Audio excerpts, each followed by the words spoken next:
a teaspoonful of ginger. Stir this slowly into the mixture in the first bowl and beat for 3 minutes. If it is not thick and stiff, sift a little more flour, perhaps 1/4 cup, and add it, mixing well. Dissolve a teaspoonful of cooking soda in a cup of boiling water. Put this quickly into the other mixture, and beat again for 3 minutes. Now pour it all into your buttered pan, and set it carefully into the hot oven. Don't leave the oven door open longer than you can help. Bake for about 12 minutes, and use the straw test to see if it is done. Gingerbread should be carefully loosened from the pan with a flexible knife, called a spatula, and turned onto a big plate to cool. Do not cut it, but break it. Gingerbread pudding. Bake some gingerbread according to the preceding recipe, but use a small deep tin, so that you will have a thick loaf.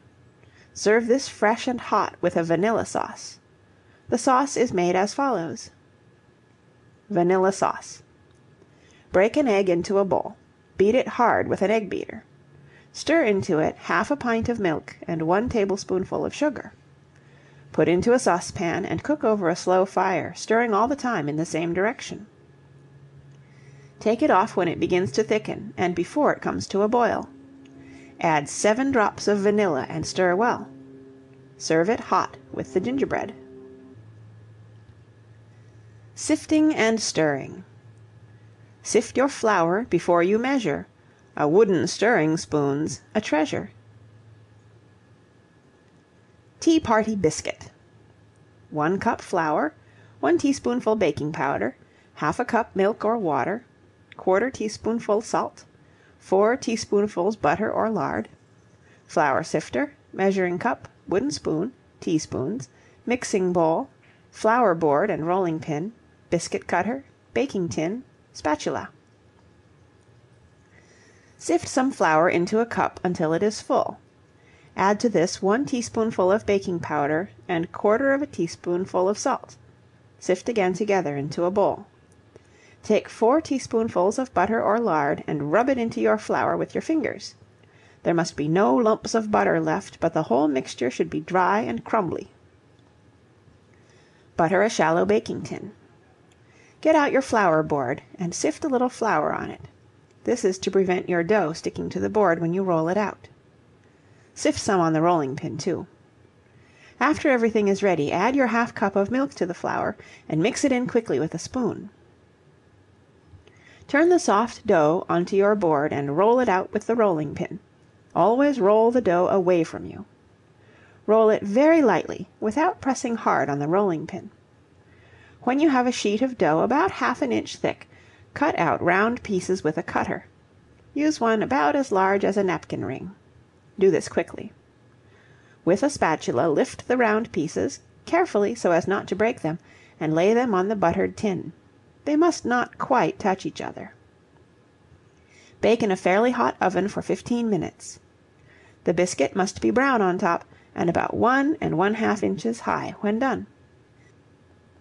Saturday Cookies. 3 tablespoonfuls butter, 3/4 cup sugar, 6 teaspoonfuls rich milk, 1/4 teaspoonful soda, 1/4 teaspoonful salt, a 1/2 teaspoonful vanilla, 1 egg, 1 1/2 cups of flour, saucepan, measuring cup, tablespoon and teaspoon, wooden spoon, spatula, mixing bowls, shallow baking tins, flour sifter, flour board and rolling pin, cookie cutter, egg beater. Measure 3 tablespoonfuls of butter and put it in a saucepan on the stove to melt. Put 3/4 cup of granulated sugar in a mixing bowl and add the melted butter, rubbing them together well with a wooden spoon. Add to this 1/2 teaspoonful of vanilla extract. Break an egg into another bowl and beat it with an egg beater until it is quite light. Add this to the butter and sugar and beat together with a spoon. Before doing anything more, get your board and rolling pin ready and butter your baking tins. See that your oven is hot. Dissolve 1/4 teaspoonful of cooking soda in a tablespoonful of hot water. Sift some flour and measure 1 1/2 cupfuls into a bowl. Sift this again with 1/4 teaspoonful of salt. Add 6 teaspoonfuls of rich milk to your soda water and add this to your first mixture, at the same time adding the flour. Mix it well as you put in the flour and milk, so that your dough may not be lumpy. Sift a little flour onto your board and rolling pin, so that the dough will not stick to either, and turn the dough onto the board. Roll it out with the rolling pin until it is very thin, less than half an inch. Always roll away from yourself. Now cut the thin sheet of dough with a cookie cutter, and when it is all cut, lift the pieces carefully with a spatula and put them on the buttered tins, so that they will not touch each other. Bake in a hot oven for about 15 minutes. They should get a little brown. Use the straw test. Turn the cookies onto a plate to cool. Junket.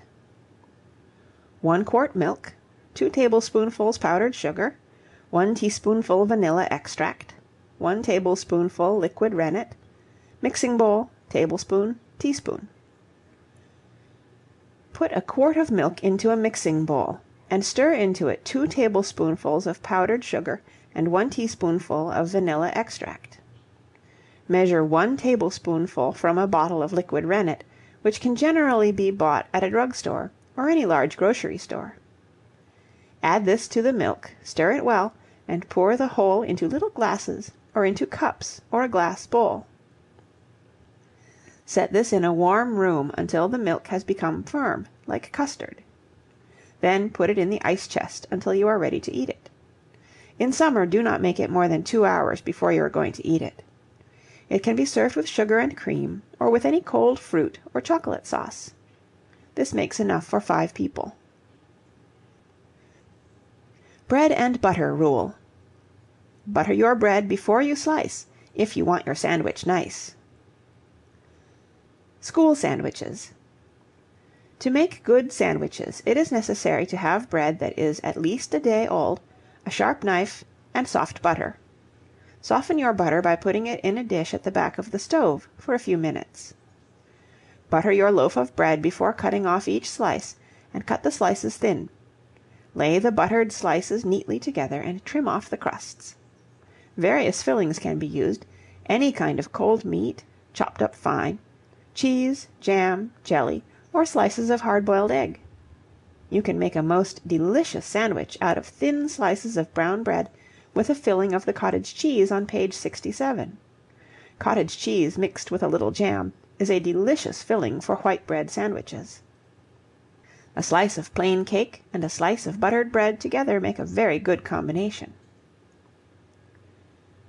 Fairy salad. 1 head lettuce, sugar, 1 orange, dishpan, sharp knife, cloth. Choose a nice head of lettuce, one that has no faded leaves and that seems solid. Carefully pull the leaves from the stem so that the tender white ends will come off too. Cut off the flat white root if it is headed lettuce. Most people do not like it. Throw away any tough or faded leaves and put the tender fresh leaves into a dishpan filled with cold water. Leave the lettuce in this for half an hour or more, then take it out and shake off the water carefully.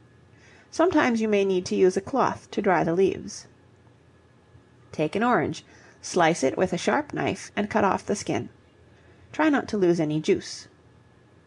Put the lettuce leaves into a dish, lay the orange slices on them, and sprinkle the whole with half a cup of granulated sugar. Put the bowl in the ice closet for a short time, and serve very soon. If you have a big orange, it is better to cut the slices in small pieces. Lemonade. 2 lemons, 10 teaspoonfuls granulated sugar, 4 cupfuls water, lemon squeezer, measuring cup, teaspoon, pitcher, knife. Cut 2 lemons in half and squeeze the juice into a pitcher with a lemon squeezer. Add to this 10 teaspoonfuls of granulated sugar and stir it until the sugar is dissolved. Add 4 cupfuls of cold water and mix it well. This will make 4 glasses of plain lemonade. If you want more, add the juice of half a lemon, 2 teaspoonfuls sugar, and 1 cup water for each glass. It is very nice to add to the lemonade any fruit or berries in season.